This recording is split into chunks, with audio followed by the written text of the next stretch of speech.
Hi, I'm Shelley Maurer, And I'm Cher Emmerich. Welcome to Life Lessons from Pickleball. where we engage with pickleball players from around the world about life on and off the court. Thanks for joining us. Oh, welcome everyone to Life Lessons from Pickleball. What a treat we have for you today. Twila Adams is with us, and Twila, you are a real inspiration to the world, frankly. You certainly are an Oh, inspiration to Shelley and to me. You served in the Army, you're an adaptive athlete, and an avid pickleball player. Yes. and you currently serve on several local and national veteran organization committees and the USAP subcommittee.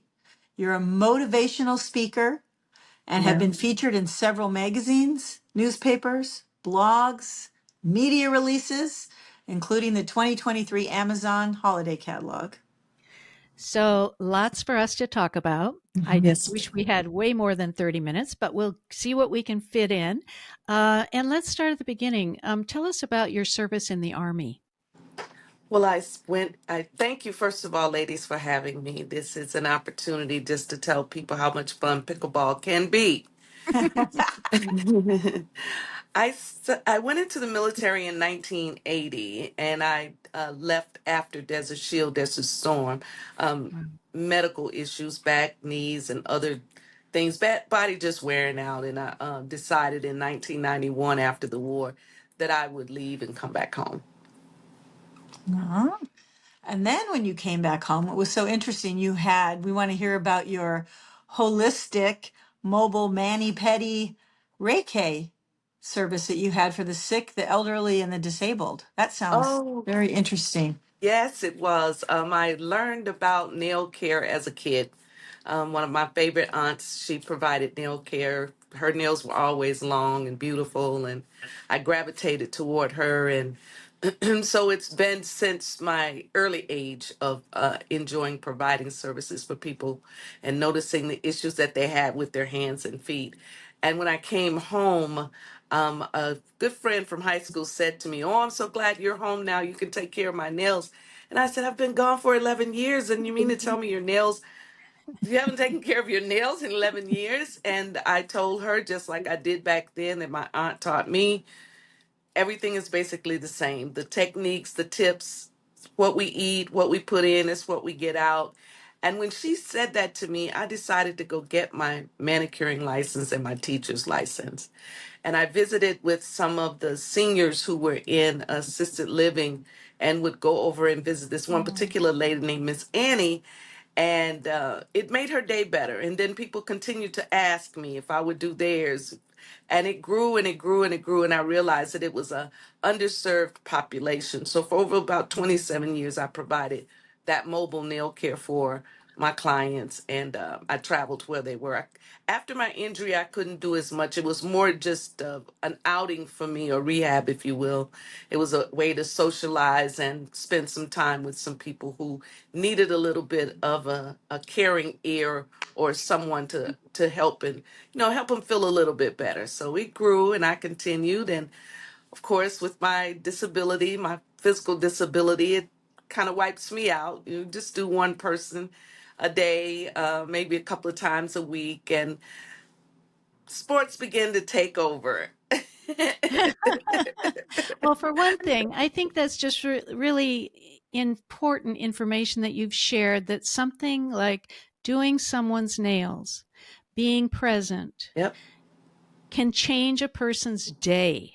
I mean, exactly. that's huge. And it's so important to remember that those small things we do, especially being present, and with you, you just have this kind of really beautiful aura about Thank yourself you. and kindness and great smile. And I mean, I can imagine you've made my day already. So yeah. there it is.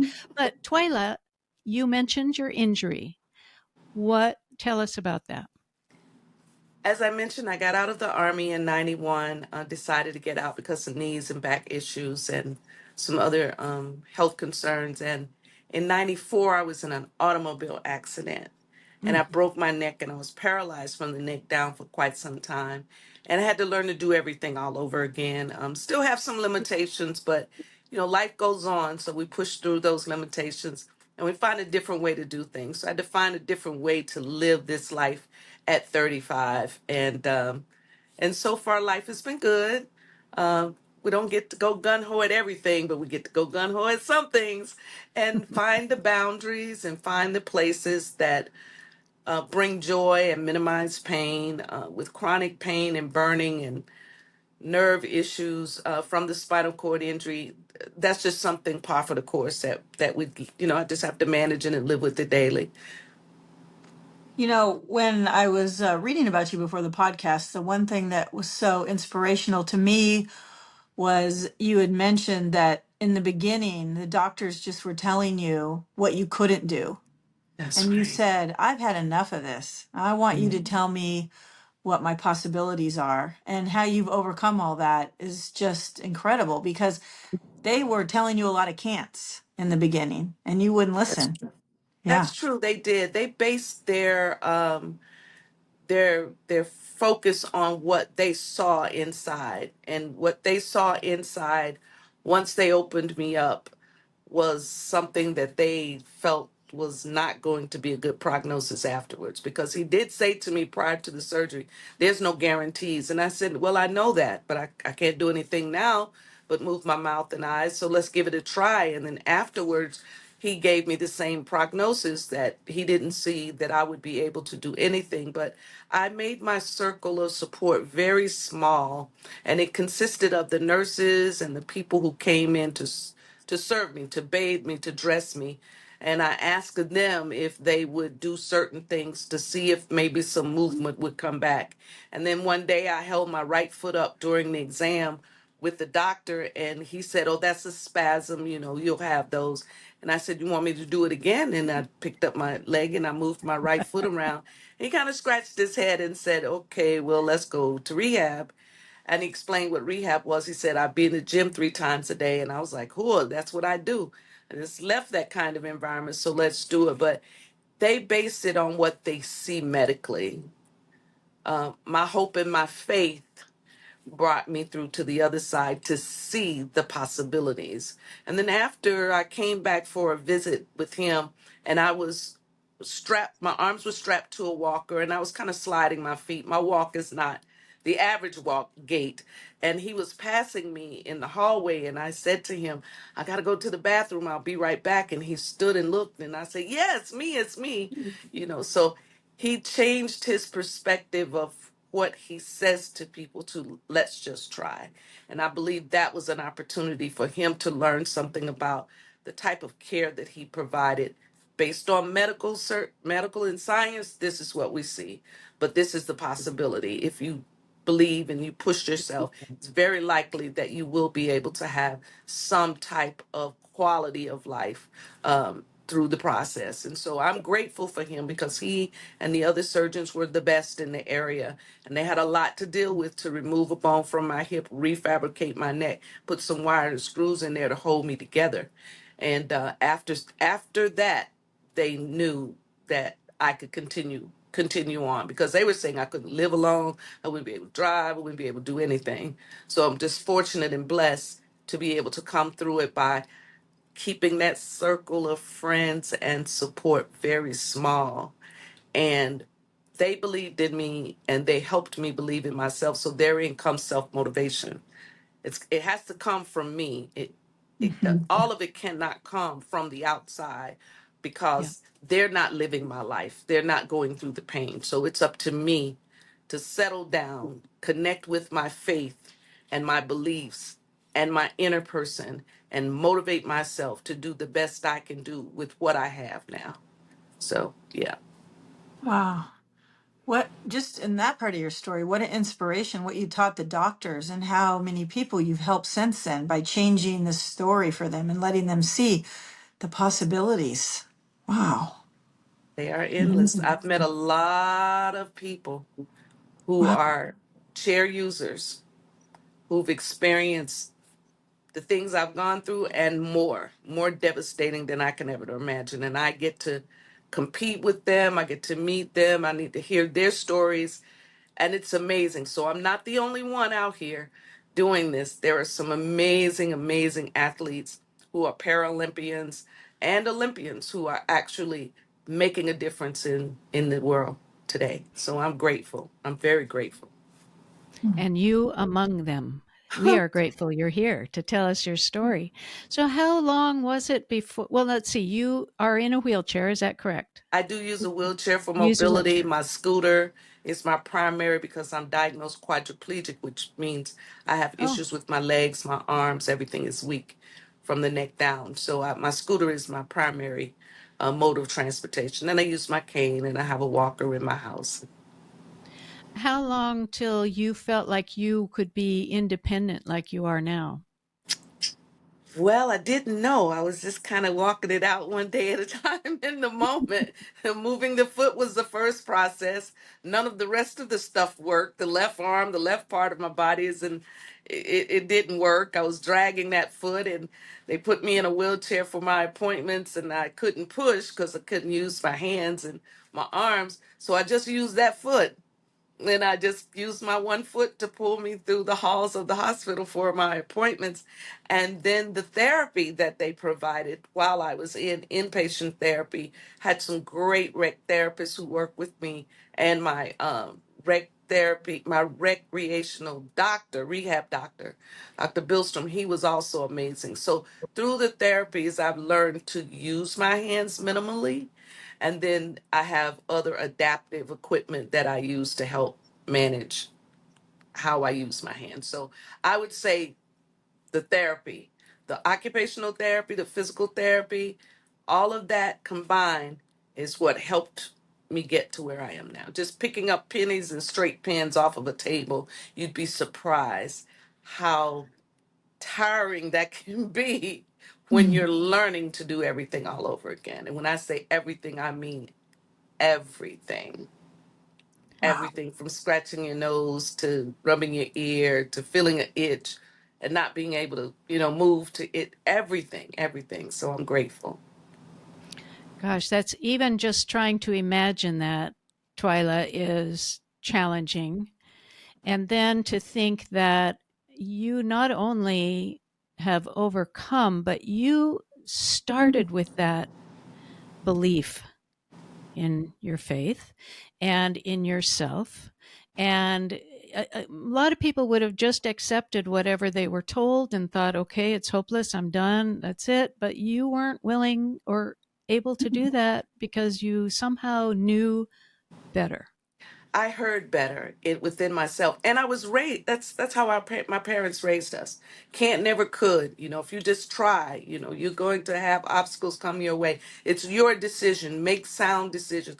Everything I learned from my mom, my dad, my aunts and uncles, that was instilled in me in a very young age to Mm. continue moving forward and enjoying and pushing to live life and give back.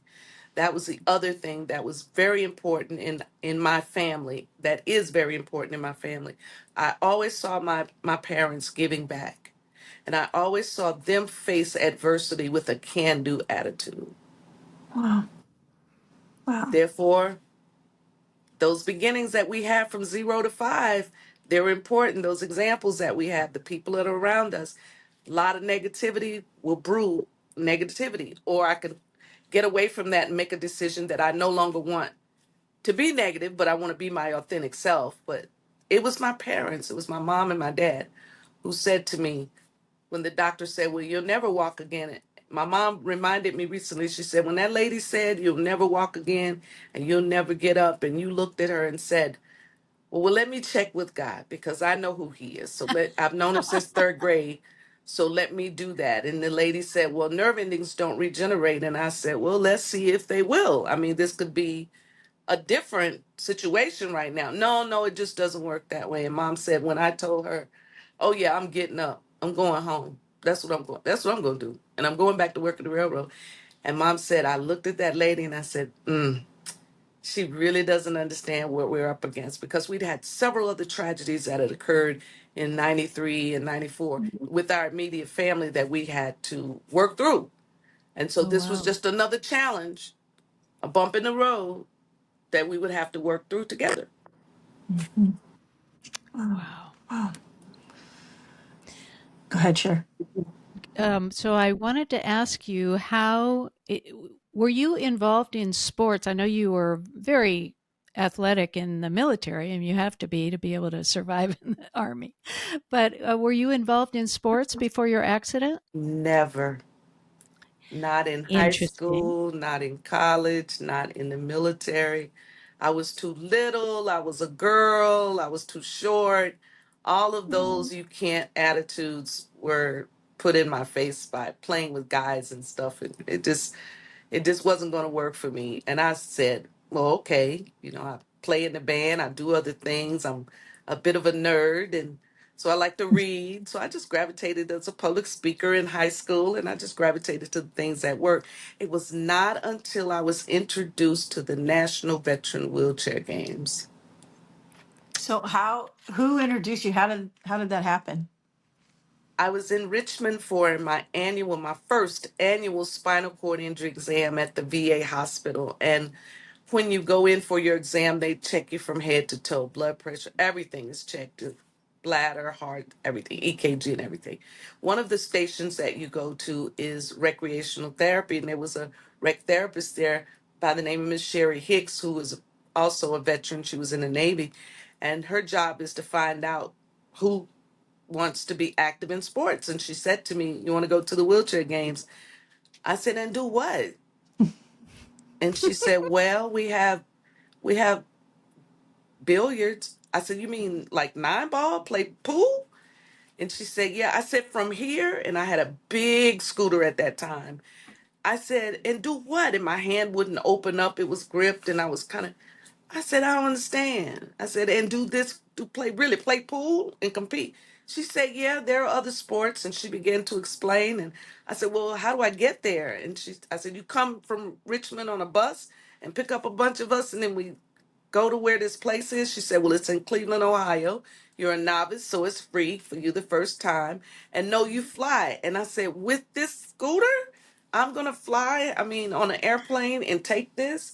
And prior to my injury, I flew all the time. I worked in broadcasting and radio. That was part of my job. I flew all the time. So I knew what that was about, but I didn't know how they were going to get this scooter on it. And she explained, and I thought about it for a minute, and I said, "Yeah, I want to go. I want to go. Wow. I want to go. I Wow. want to see this." Over 600 athletes from all over the country, including Great Britain, Wow. showed up at these wheelchair games. And the opening ceremony is just like the Olympics. Opening ceremony starts, we go under our state flag, and I'm looking at all these people cheering us on, and we haven't even done anything yet. Then the next day is competition day, and I chose all of the easy things: table tennis, billiards, bowling, trap shooting, just stuff that I figured I'm going to give it a try. I went back to my room after the first day, ladies, and I cried because Oh. I could not believe how my life was going to change. What was about? I said, this is it. We're about to do this. Little old me getting ready to play sports with these people. I don't know about that. And I did. And after that first year, I some of the events I competed in, I did so well that they invited me to attend other events. They had invited me to Tampa to come and play in an international billiards ESPN aired event and go trap shoot in Sioux Falls, South Dakota. And then I became more active in the local chapter, which is in Augusta. I became more active there, and I heard about more stuff.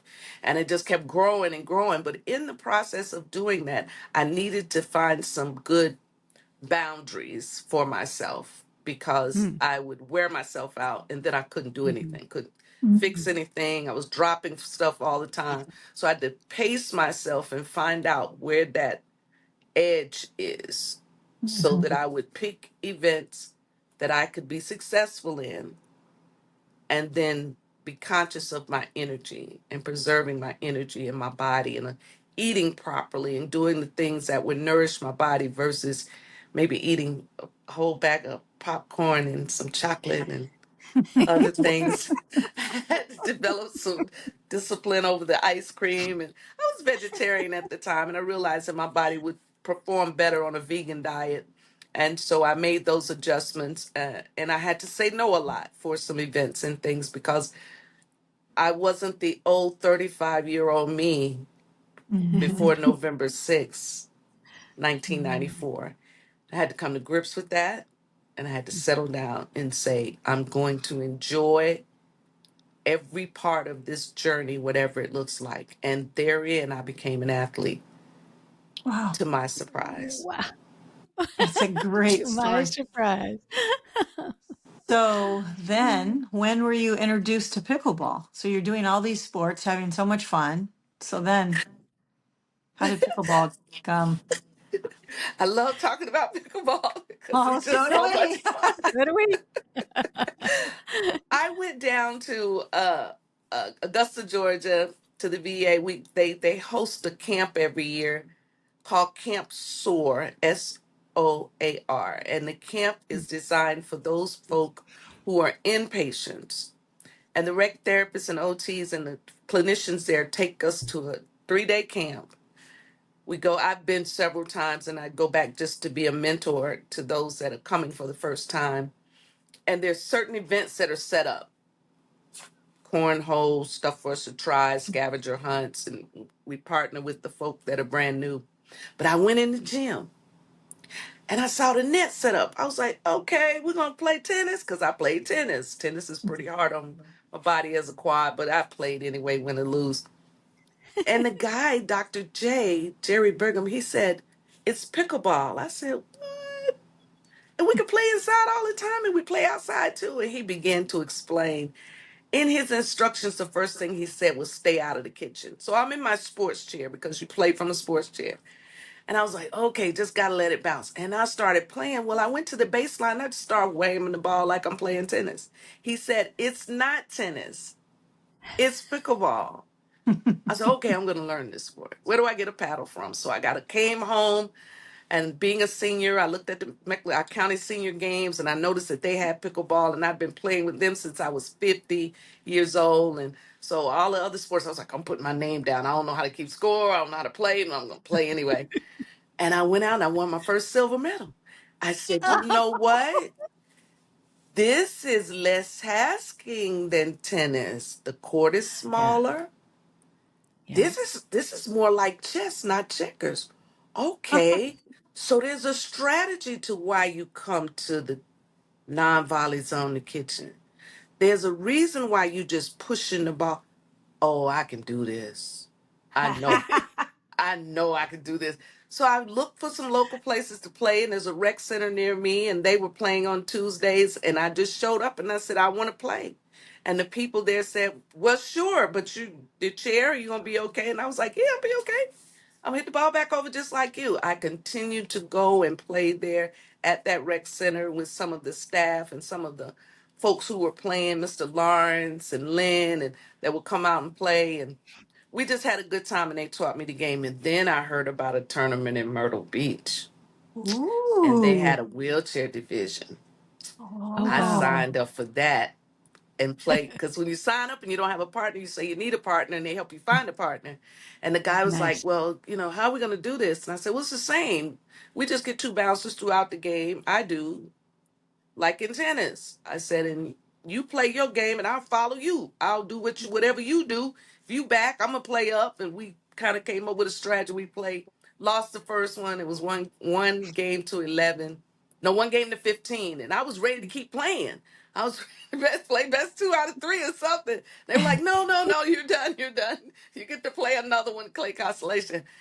And I had so much fun, and I met Jim Loving and some other folk who are tournament directors, and I fell in love with them, and they are my bestest friends, and they know they can pick up the phone and call me anytime, and I'm ready to go out there and play. And then I continued to play at the rec center indoors and continue to find other places to practice. And then the pandemic hit, Oh, and nobody could play anywhere. After the oh, pandemic, I went back. They called me. They said, the gym is open now. You can come in. I went back and I started playing. Sometimes it was just be me. And the rec people at the rec center, he would say, "Oh, I'm so sorry, Miss Twila, there's nobody here but you." I was like, "Oh, I brought my ball machine. I need to practice. It's no problem."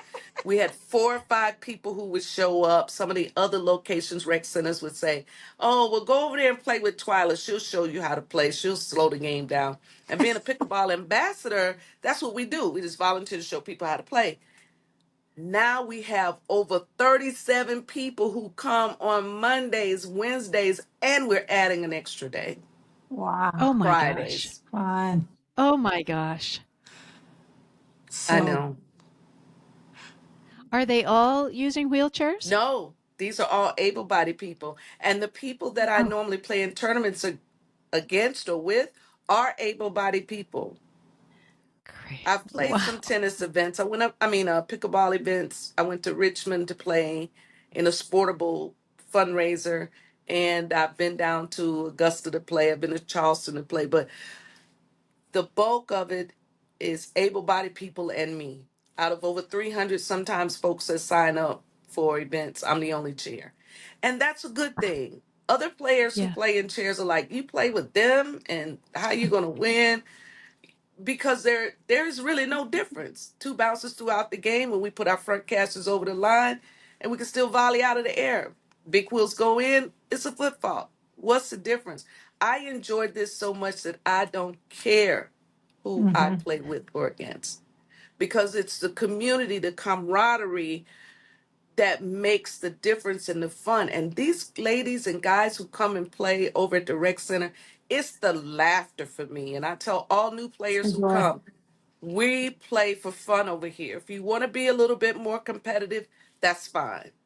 That's fine. We can go somewhere else and do that, or come with your competitive hard hitting and learn to work on your soft game when you're playing with these seniors. Because we have one lady, she's 86 years old. When she I came love to it. me, she was barely getting it over. She's like, "I want to learn this and I want to learn that." And I was like, "Okay, we can show you that." Her serve is amazing now, and she has so much fun. And I love that about the sport. I love what it does to bring people out and get them busy. You don't have to be an athlete to learn to play this sport. You just have to be That's right. willing to have fun. Yes. And Willing to have fun and you're I in. really encourage people that are listening to go into YouTube and put in Twila Adams and they can see you playing in your chair. It's amazing. It is. Really It's amazing. so Yeah. fun. Thank you. So fun.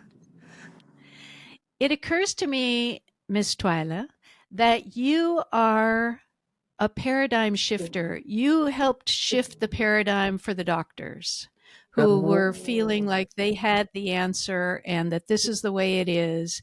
And you said, no, I have a different perspective and I'm going to experience that different perspective in my life. And then you go into pickleball and people are saying, no, if you're in a chair, you play with people in a chair and we do it in just a regular this. And you're saying, there's a paradigm shift going on here. I have a different perspective.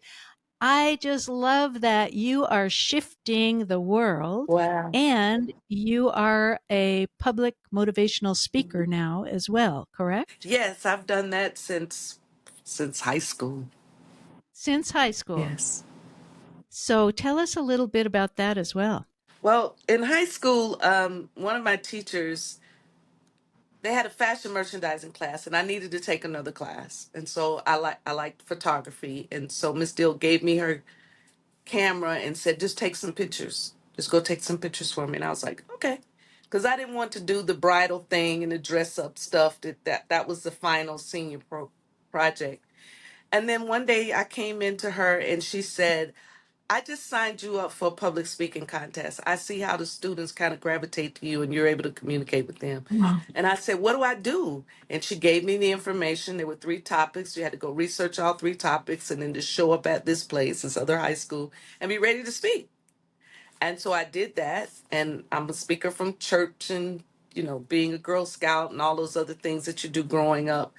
And I won the local, and then she put me down to be in the state. And from that moment on, she cultivated that in me. Hmm. She said, "You started organizations here and people listen to you and they hear what you say because you come from just who I am. Yeah. I can only be who I am and be authentic. And so I began to read and learn more about public speaking. And then I was a member of an organization who would highlight students and ask them to go to the government center to speak or speak on issues and things that involve students and things that involved adults. And then I was in a peer counseling group where Ah, our Project Dairies, where we mentored students, teachers, and staff. If there were issues, we would be the mediators. So that also gravitated toward. And then I went to broadcasting school, and that helped me understand more about speaking. And my mother, growing up, she never allowed us to use words like ain't, can't, if it wasn't in the dictionary. If I was bored, she would say, go read the dictionary. And I'm like, if I'm looking up a word, how do I know how to spell it? If I don't know how to spell it, I'm going to go find. And she would just make me go read. So that in itself cultivated that same ability to speak. And I'm not shy. I've never been a shy kid. Even my mom said people would always just start talking to me if they saw me, and they were surprised that I could hold an adult conversation because she never spoke baby talk to us. She talked to us. She had a conversation with us. Nice. So yeah, that started it. And then as a Reiki practitioner, it continued. And then being a licensed teacher and licensed manicurist, of course, I'm teaching, I'm speaking all the time. And so just staying true to what I know to be truth for me to share hope with someone else. And then becoming a member of the Paralyzed Veterans of America, that required a lot of traveling and speaking. And it just continues. It continues. I Oh found my a goodness. quote. I love this quote that you have. It says, I often say my accident didn't happen to me, it happened for me. Yep. Because just think about it. I'm playing pickleball, I'm traveling all over the place talking about having hope. If my Yep. accident had not happened, I would not be an athlete. I mean, you're so inspiring, such a Wow. natural motivator. That's Well, thank you. Whoa. just Thank you. amazing. Yeah, I love that quote. You did. So we Thank would, you. You've actually no, go no, go ahead, ahead. No, Shelley. you talk. I was just going to ask you about Well, life lessons. Go ahead. I was just noticing we're almost out of time, and you've already shared so much that are life lessons. But are there certain life lessons that you have actually learned on the court that you've taken into your life, or lessons that you've learned in life? My goodness, have you not learned and taught so many lessons that you've taken to the pickleball court? Be in the moment. Stay focused Mm, and in the moment. There's a whole lot of outside noise going on. I go in and I'm in the chronic pain and death and all kinds of things have happened. But to just be present in the moment. Smell the flowers. That statement, just stay mhm. present in the moment. Pay attention to those around me that are hurting or dealing with something or not having a good day on the court. To recognize that, allow them to know that I recognize that. Community is so important. Yeah. We bring kids in as young as 5 years old to play with 80-year-olds. Mm, Reconnecting and being a part of community. After the pandemic, somebody asked me, why do you think pickleball was so popular? I said, I think because we needed something to do after the pandemic, yeah. and pickleball allowed us to do that. No, it's been around since the 60s, but it brought people together, and you had to be nice. You had to go to the Yes. net, touch paddles. Yes. You had to be willing to play with anyone. So Yep. that's what I see that pickleball has done. Those life lessons that I picked up were the value of community, because as a veteran, sometimes PTSD, post traumatic stress, will cause us to isolate a little bit, stay in our own little place. First responders, people who deal with those kind of jobs, we will do that occasionally, but pickleball doesn't allow me to do that because they keep calling and the ball keeps popping. So just just remembering that the importance of connecting with people and being present in the moment. And just for today, those Reiki principles, those 5 principles, they say, just for today, I will not worry, I will not be angry, I will do my work. Honestly, I will be kind to every living thing, Mhm. and I will live with an attitude of gratitude. Mhm. Those are the things that have been magnified for me through pickleball. Wow. Wow. Well, Miss Twyla, I'm kind of in tears right now, so I'm gonna have to close the show It's really quick. becoming. Oh my gosh, kind of gives me shivers, and Oh, just very, very, Oh, very sweet. My goodness, I'm Shelley. How lucky are we are we that we get so, to so talk to lucky. people To, like Miss I'm Twyla over here Adams? in tears too. Grab my I tissue. know. Come on. it's the truth. It's true. Yeah. Oh, You ladies know yeah. it's true. We just Yeah, have we to live do. it. We know it's true. We know it's true. Yeah. And we are so grateful that you've taken the time out of your very busy life Oh, to talk with us. And thank you for shifting the paradigm on so many levels on this planet. We definitely need this shifting of so many things. And you are an amazing oh, ambassador for us and an inspiration. thank you so much, Thank you. ladies. Thank you. Thank Giving you you. both big hugs right now. Right back Thank you at so you. Oh. much. Yes, yes, yes. Right back at you. Thank you. Thank you. And thank you to everyone. My goodness, I imagine you're all reaching for your tissues. Mm, What a wonderful opportunity to meet Miss Twila Adams. And as Shelley said, go on YouTube, watch just an amazing human being who is doing wonderful things to help us see a whole new way of living uh, and being and loving. So thank you all. And we do look forward to our conversation next week. Bye bye, Bye. everyone. just go have fun. That's right. Oh, Oh, that man. was so fun. You Oh, like gosh. when before we started when we were getting the idea to have this podcast, we were thinking about, all the life lessons that pickleball has brought to us, and we kind of brought it down to everything fit into like three main topics, and you highlighted all of them today. It was joy, empowerment, and community. Yeah, And you really like highlighted all of those today. It was so awesome. yeah. I Yeah, appreciate you sending me that list to look at because I was like, oh, all of this, I know, everything it's in here. amazing.